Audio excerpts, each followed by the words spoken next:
नमस्ते। आज के इस एक्सप्लेनर में आपका स्वागत है। आज हम एक बेहद दिलचस्प और अहम मुद्दे पर बात करने वाले हैं। 2026 में हमारी ग्लोबल इकोनॉमी यानी वैश्विक अर्थव्यवस्था किस दिशा में जा रही है। 2026 इसलिए खास है क्योंकि अब हम उस इमरजेंसी वाले महामारी के दौर से पूरी तरह बाहर आ चुके हैं। लेकिन एक कैच है, हर देश की अर्थव्यवस्था अब एक अलग ही रास्ते पर निकल पड़ी है और यही वो समय है जो तय करेगा कि आने वाले दशक में दुनिया का असली इकोनॉमिक पावर हाउस कौन होगा। तो चलिए बिना किसी देरी के शुरू करते हैं। तो आज की इस चर्चा में हम किन बातों पर गौर करेंगे। सबसे पहले हम 2026 की ग्लोबल इकोनॉमी का एक ओवरऑल पिक्चर देखेंगे। फिर हम बात करेंगे भारत के शानदार डबल इंजन बूम की। इसके बाद चीन के एक्सपोर्ट ड्रिवन ट्रांजिशन को समझेंगे और फिर नजर डालेंगे जापान की महंगाई और मजदूरी के अनोखे तालमेल पर। और आखिर में उन ग्लोबल रिस्क्स की बात करेंगे जो हमारे भविष्य के लिए चुनौती बन सकते हैं। अब वर्ल्ड बैंक का ये एक बहुत ही दिलचस्प ऑब्जर्वेशन देखिए। वो कहते हैं कि महामारी के बाद जो उछाल आया है वो पिछले 60 सालों में किसी भी ग्लोबल मंदी के बाद की सबसे मजबूत रिकवरी है। लेकिन इस मजबूती के पीछे एक बहुत बड़ा डायवर्जेंस यानी बिखराव छिपा है। मतलब ऊपर से देखने पर तो लगता है कि इकोनॉमी बड़े अच्छे से बाउंस बैक कर रही है, लेकिन अगर हम थोड़ा गहराई में जाएं तो पता चलता है कि ये रिकवरी हर जगह एक जैसी नहीं है। अंदर ही अंदर बहुत कुछ बदल रहा है। तो सबसे पहले बात करते हैं 2026 की ग्लोबल इकोनॉमी के बारे में। यह इकोनॉमी काफी लचीली है यानी रेजिलिएंट है, लेकिन साथ ही काफी बंटी भी हुई है। अगर हम वर्ल्ड बैंक के नजरिए से देखें तो 2020 का यह दशक अब तक कई बड़े झटकों को झेल चुका है, लेकिन लॉन्ग टर्म तस्वीर अभी भी थोड़ी चिंताजनक लग रही है। अगर आप ध्यान दें तो दुनिया भर का विकास या ग्रोथ काफी धीमी पड़ गई है और अगर यही ट्रेंड चलता रहा ना तो इस दशक की औसत विकास दर 1960 के दशक के बाद सबसे कम होने वाली है। अब आप सोच रहे होंगे कि ऐसा क्यों? इसके पीछे कई वजह हैं, जैसे काम करने वाले लोगों की घटती आबादी और वो भारी भरकम कर्ज जो महामारी के दौरान सरकारों ने लिया था। समस्या ये है कि ये जो धीमी ग्रोथ है ना, ये अत्यधिक गरीबी को खत्म करने या नए रोजगार पैदा करने के लिए बिल्कुल नाकाफी है। पूरी दुनिया की रफ्तार एक तरह से धीमी हो गई है और यही वो बिखराव है जिसकी बात हम कर रहे थे। एक तरफ हमारे पास एडवांस्ड इकोनॉमीज हैं, यानी वो विकसित देश जो बहुत मजबूती से उभरे हैं और आज वो महामारी से पहले के मुकाबले प्रति व्यक्ति कहीं ज्यादा अमीर हैं। और वहीं दूसरी तरफ हैं हमारी उभरती हुई अर्थव्यवस्थाएं।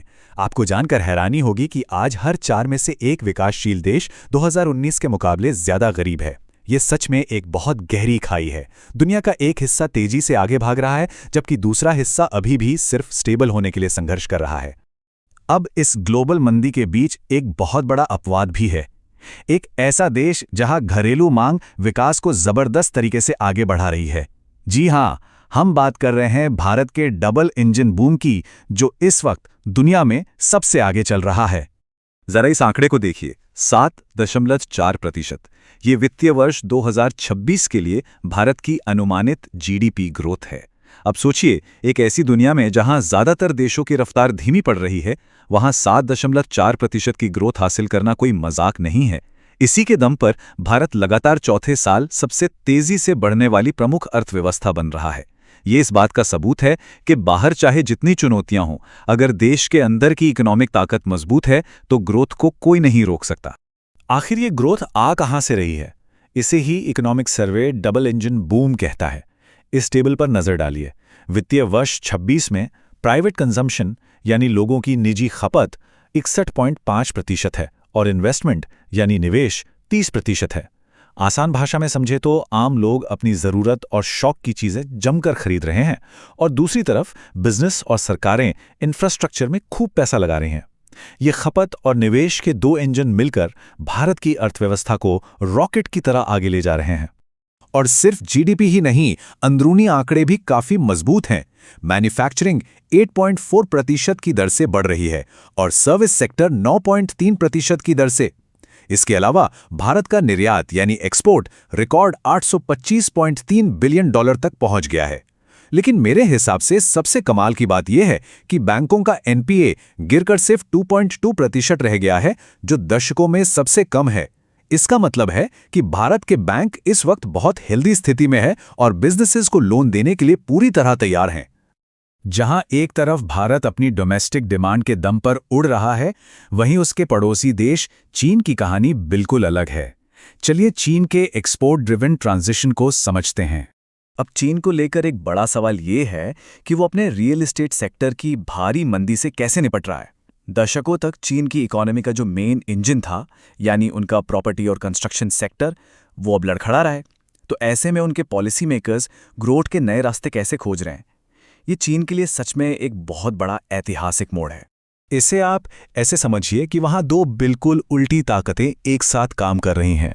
एक तरफ एक बड़ी रुकावट है, उनका प्रॉपर्टी सेक्टर, जो 2020 के पीक से 50 से 80% तक नीचे गिर चुका है और शायद 2027 तक भी बॉटम आउट ना हो। लेकिन दूसरी तरफ इसे बैलेंस कर रहा है उनका एक्सपोर्ट।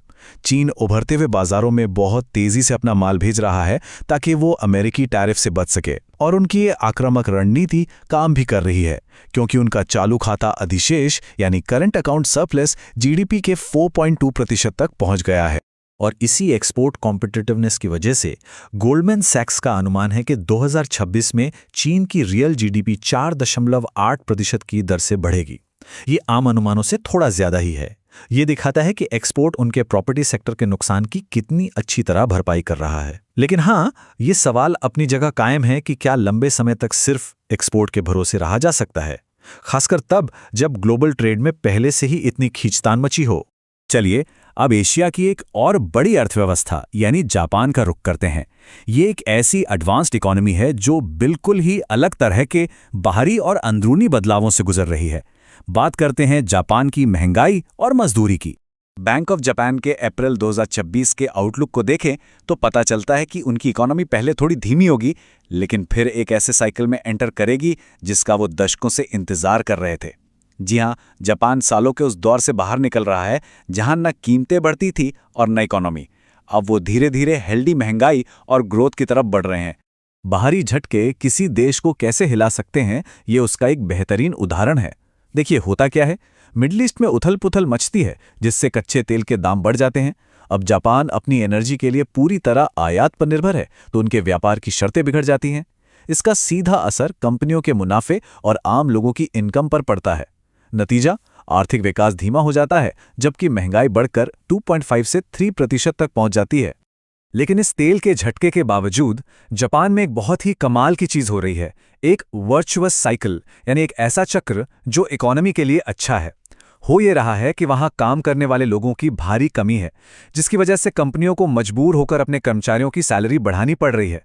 अब जब कंपनियों की लागत बढ़ती है तो वो अपने प्रोडक्ट्स के दाम भी बढ़ा देती हैं, और इससे धीरे धीरे महंगाई उनके 2% के टारगेट तक पहुंच रही है। दशकों के बाद जापान में सैलरी और कीमतों का एक साथ बढ़ना सच में एक बहुत बड़ा और पॉजिटिव बदलाव है।